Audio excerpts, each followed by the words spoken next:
C'est très chaud concernant Matheus Fernandes. Ça se complique.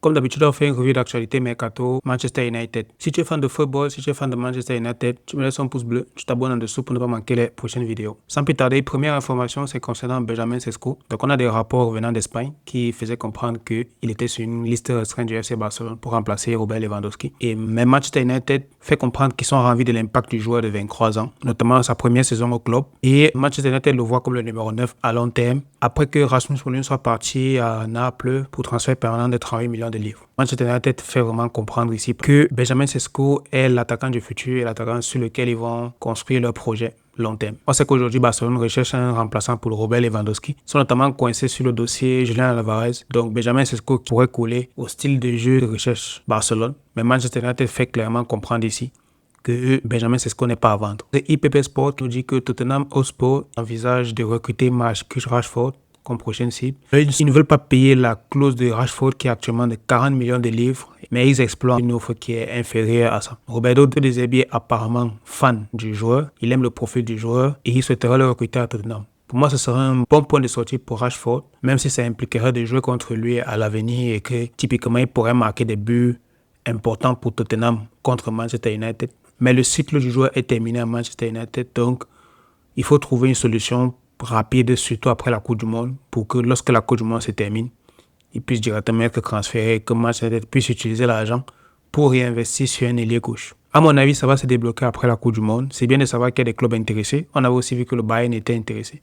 Donc pour moi, ça va se débloquer très rapidement après la Coupe du Monde. Le seul point bloquant concernant le joueur restant aujourd'hui son énorme salaire de quasiment 20 millions d'euros par an. Fabrizio Romano qui nous fait comprendre que Ederson, venant de l'Atalanta, il a terminé la première partie de sa visite médicale qu'il a faite aux États-Unis parce qu'il est à la Coupe du Monde actuellement. Donc l'accord pour le joueur est de 45 millions d'euros hors bonus, pratiquement bloqué. Moi, j'avais que comprendre ces 40 millions d'euros bonus inclus. Bon, on est sur du 40-45 millions. Fabrizio Romano, là, il nous dit 45 millions d'euros. Et du côté de certains journalistes italiens, on avait 40 millions d'euros plus 5 millions de bonus. Ça reste un prix correct, même s'il restait au joueur un an de contrat. C'est un joueur qui était fortement référencé en Europe. Je pense que c'est un joueur qui va apporter pas mal d'énergie au milieu de terrain de Manchester United. Donc on a des nouvelles concernant le deuxième attaquant que Manchester United recherche. Sistoni nous fait comprendre que donc Manchester United recherche des attaquants et ils veulent un remplaçant pour Benjamin Sesko. Ces dernières années, il y a eu des rumeurs concernant Danny Welbeck quand Ten Hag était là et même la saison dernière quand Ruben Amorim a fait son premier mercato. Sistoni nous dit que ce n'est pas forcément Welbeck que Manchester United veut, mais l'idée c'est ramener un joueur qui a de l'expérience. Pourquoi? Parce que ça va permettre à Benjamin Sesko de pouvoir apprendre aux côtés d'un attaquant expérimenté. Donc, il ne serait pas là, il serait l'attaquant principal, mais quelqu'un qui pourrait enlever la pression à Benjamin Sesko. C'est aussi un joueur qui devrait pouvoir avoir la compatibilité Premier League et l'expérience en Ligue des Champions. Il pourrait aider au développement de Sesko en tant qu'attaquant senior. Moi, je ne suis pas d'accord avec ce type de profil. Aujourd'hui, on a besoin d'un numéro 9 qui est compétitif, qui peut faire concurrence à Benjamin Sesko. Il ne faut pas que Benjamin Sesko pense qu'il est assis sur un fauteuil à Manchester United. Il faut qu'on garde la pression. C'est pour ça que j'aurais aimé garder Rasmus Højlund, un attaquant prometteur. Aujourd'hui, il faut chercher un numéro 9 entre 25 et 30 ans qui a de l'expérience en Ligue des Champions et qui peut concurrencer Benjamin Sesko.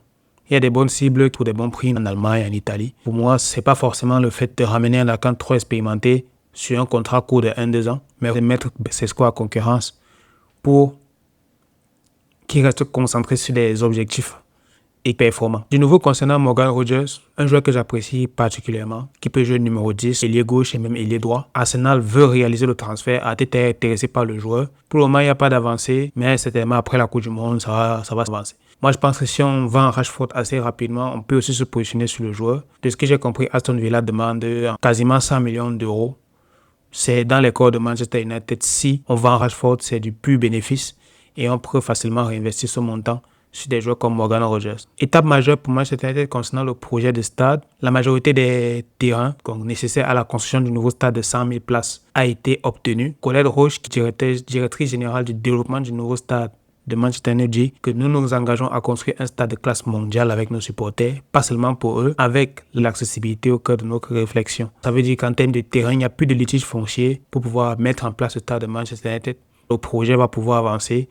Et on va avoir certainement d'ici peu quelques nouvelles informations sur la partie financement, la partie délai de construction et quelques maquettes et images officielles du nouveau stade. Donc, le terrain qui appartenait à Freightliner n'est plus nécessaire pour la construction du nouveau stade. Donc, ce terrain-là n'est plus nécessaire. Donc, on voit ici, à peu près où est-ce que va se situer le nouveau stade. Donc là, on a Old Trafford, la position du nouveau stade. Et on avait le terrain des Freightliner qui n'est plus nécessaire. Donc on sait que le nouveau stade sera dans cette zone-ci par rapport à Old Trafford. On n'est pas loin de Old Trafford, 350 mètres apparemment. Donc c'est pas mal. On sait aussi que ce type de projet, c'est pour générer du chiffre d'affaires. Ça va générer plus de chiffre d'affaires pour le club. Ça va plus valoriser le club. Et donc c'est une bonne chose. Sauf que ça ne doit pas être quelque chose qui nous ralentit dans le recrutement des meilleurs joueurs sur le marché. Du nouveau concernant Sandro Tonali, qui est aussi une cible Manchester United. Donc là, on sait que Newcastle a rejeté une offre des Spurs. C'est Ben Jacobs qui nous dit ça, le 20 juin. L'offre était de l'ordre de 75-80 millions de livres, bonus inclus. Donc ça doit être que du 70 millions de livres plus bonus, 65 millions plus bonus. Donc Newcastle veut au moins 85 millions de livres fixes. Donc on est sur à peu près 95 millions d'euros avec un package qui va atteindre 100 millions de livres, dont le paquet dans les 115-120 millions d'euros. Aujourd'hui, les deux clubs qui sont les plus actifs sur Tonali sont les Spurs et Manchester City. Mise à jour de Ben Jacobs le lendemain. Donc, il nous dit qu'une nouvelle offre des Spurs va être envoyée par Tottenham. Manchester City reste actif sur le dossier et les Spurs veulent faire un transfert marquant avec Roberto De Zerbi qui insiste sur l'importance d'ajouter un milieu central. Les Spurs sont aussi intéressés par Mickey Van de Ven, défenseur de Tottenham, qui est aussi une cible de Liverpool. Concernant Manchester United dans ce dossier, on nous avait fait comprendre que Manchester United se retire de ce dossier Tonali, notamment parce que le prix exigé était assez élevé. On sait que Newcastle ne va pas baisser ses exigences, mais si jamais avec Matheus Fernandes ça n'aboutit pas, Tonali reste une cible qui pour moi pourrait très bien être relancée du côté de Manchester United. Du nouveau concernant Crescencio Somerville, donc l'ailier de West Ham est ciblé par le PSG. Le PSG est désireux d'ajouter au moins un attaquant à son effectif, donc il cible Crescencio Somerville. West Ham qui est sur le point de vendre plusieurs de ses joueurs cet été étant donné qu'ils ont été relégués. Le Néerlandais pourrait rester en Premier League avec l'intérêt d'Arsenal, Aston Villa, Manchester United et Tottenham Hotspur. Donc, il y a de la concurrence, le plus gros concurrent étant Arsenal. Mais on sait que Arsenal cible aussi Morgan Rogers. Donc, s'ils avancent sur Morgan Rogers, c'est pas certain qu'ils vont chercher à recruter Somerville. Au début de l'été, on sait que West Ham avait fixé un prix de 50 millions d'euros. Mais les performances lors de la Coupe du Monde avec les Pays-Bas ont vu la valeur du joueur augmenter et surtout la concurrence également est intéressée par le joueur. On a donc l'arrivée de l'AC Milan, de l'AS Roma, qui se sont retirés du dossier, notamment parce que le prix commence à être de plus en plus élevé. On est sur un transfert comme les transferts qu'on a eu l'année dernière avec Elanga et avec Madueke. Donc, c'est un transfert qui va se faire dans les 60-70 millions d'euros. Plus de détails sur Somerville avec Sully Talk. Sully Talk nous dit que Austin l'a parfaitement rappelé. Il est en haut sur la liste, il est très apprécié par Manchester United. Il a été évoqué lors des discussions avec Matheus Fernandes, étant donné que c'est le même club qui possède les deux joueurs. Et le but, c'était de se renseigner brièvement sur les conditions, c'est-à-dire conditions personnelles et également le prix. Somerville était apprécié à United quand il était à Leeds, mais Leeds n'était pas disposé à vendre le joueur à Manchester United. On sait que les relations entre Leeds et Manchester United ne sont pas au beau fixe depuis beaucoup d'années. Donc pourquoi est-ce que Manchester apprécie le joueur? Manchester United voit en ce joueur un énorme potentiel et c'est quelqu'un qui peut exploser s'il est entouré de meilleurs joueurs et de meilleurs entraîneurs. Donc c'est ce que je disais dans la dernière vidéo, c'est que on sait que c'est un joueur qui a déjà marqué 20 buts en Championship. C'est un joueur qui, la saison dernière, a tourné sur à peu près 10 buts pas décisifs. C'est un joueur qui a du potentiel et s'est entouré par une équipe dominante, un meilleur effectif et un bon entraîneur. Ça peut très vite exploser. C'est un joueur qui a 24 ans, il est encore jeune et à la Coupe du Monde, il est en train de faire des choses intéressantes. Alex Cook nous partage des informations sur Somerville et sur Matheus Fernandes. Il nous dit que Crescencio Somerville devrait quitter le London Stadium. Il y a un intérêt de la part de Paris Saint-Germain, Manchester United et potentiellement du Real Madrid. On sait que Somerville va quitter le club. Il va quitter West Ham. West Ham va avoir un nouvel actionnaire majoritaire qui s'appelle Daniel Kretinsky et il souhaite conserver la majorité des grands noms de l'effectif. Sauf qu'il est peu probable qu'il puisse conserver Somerville et Matheus Fernandes. Concernant Matheus Fernandes, il y a beaucoup d'intérêt. Manchester United a pratiquement déjà conclu un accord sur le club sur les thèmes personnels et Tottenham montre de l'intérêt sur le dossier pour le milieu de terrain. Tottenham, ils sont vraiment sur tous les fronts. Ils veulent vraiment faire concurrence sur des joueurs qui sont référencés et ça va faire monter les prix sur le marché. Donc Manchester United doit se tenir prêt à négocier dur et à aller très vite sur les cibles lorsque le feu vert sera OK. Maintenant, il y a l'évaluation de West Ham qui va se poser problème. Et ce sera des négociations qui vont mettre du temps aussi. On a Sully Talk qui nous parle également de Gigi Gabriel qui est très susceptible de faire ses débuts la saison prochaine. C'est un joueur qui a 16 ans, il est encore très jeune. Donc Manchester United a élaboré un plan pour lui et le considère comme l'un des enfants les plus talentueux au monde. Donc, pour ceux qui ont un peu de temps pour aller sur YouTube, c'est un joueur qui a beaucoup de talent. Et je pense que s'il est bien entouré, il va exploser et réussir à Manchester United. Fabrizio Romano nous partage la mise à jour sur Matheus Fernandes. Il nous dit que le club travaille dur pour conclure la coupe. L'impression sur le marché, c'est que quel que soit le club qui présente la meilleure proposition à West Ham, ce club-là va sceller l'avenir du joueur.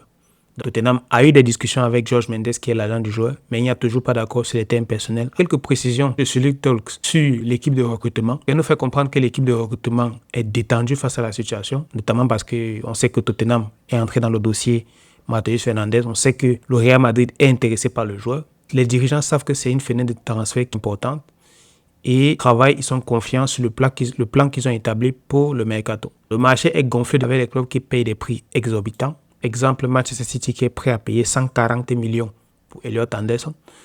Beaucoup de fans disent que United devrait payer ce que le club demande. Cependant, cela crée un précédent dangereux. Donc, Manchester United ne veut pas payer directement ce que les clubs demandent. Manchester United veut négocier et payer à ses conditions. Si Manchester United se met à payer les joueurs au prix demandé, ça va gonfler artificiellement les valeurs des joueurs, créer des précédents et sera un retour aux erreurs de transfert des régimes précédents. Donc, une fois qu'un club a une réputation de payer au-dessus de la valeur marchande, il devient plus difficile de négocier. Les clubs vendeurs attendent plus d'argent, les agents gagnent en influence et ça devient compliqué. Les frais vont gonfler et United va finir par payer une taxe Manchester United parce qu'ils sont perçus comme prêts à dépenser trop. Il y a déjà l'existence de cette taxe aujourd'hui. On sait que Manchester United, c'est le top 3 clubs les plus riches au monde. Donc, les clubs vendeurs passent le temps à augmenter les prix, toujours plus d'argent. Ce qu'elle nous dit, c'est que ce n'est pas une question de savoir si le club peut se permettre des frais. Il s'agit de maintenir la discipline sur le marché et se protéger le budget pour d'autres secteurs de l'effectif. Chaque 5 à 10 millions de livres supplémentaires dépensés sur un joueur sont de l'argent qui pourrait être utilisé ailleurs. Cela peut être frustrant pour les supporters qui veulent des signatures rapides. Les clubs les mieux gérés ne se laissent pas acculer. Ils décident ce qu'un joueur vaut et visent à conclure l'affaire à un prix équitable. C'est ce que Ineos s'efforce d'être. Manchester United n'est pas possédé par un club État qui peut dépenser de façon illimitée. On a des dirigeants qui sont des hommes d'affaires. Jim Ratcliffe, c'est un homme d'affaires. Les Glazers, c'est des hommes d'affaires. Donc derrière, il faut des dépenses rationnelles et qui permettent au club de rester viable financièrement.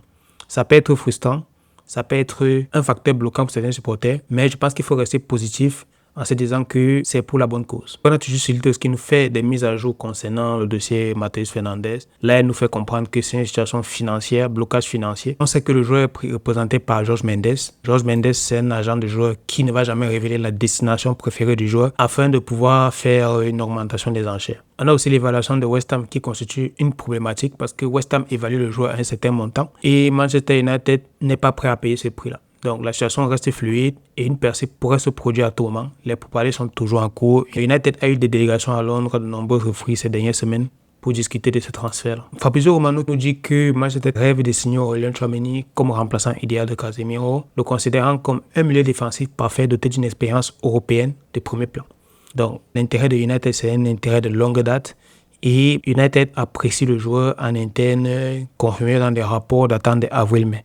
Le Real Madrid n'a pas encore ouvert la porte au départ du joueur et le joueur a un salaire très élevé au Real Madrid qui fait qu'à Manchester United, il faudrait forcément à un moment donné lui offrir plus d'argent. Pour moi, ce n'est pas une cible sur laquelle on doit aller. Aurélien Tchouaméni, c'est un bon joueur, mais il présente certaines limites et pour moi, le faire venir, ce serait répéter une erreur parce qu'il aura un très gros salaire.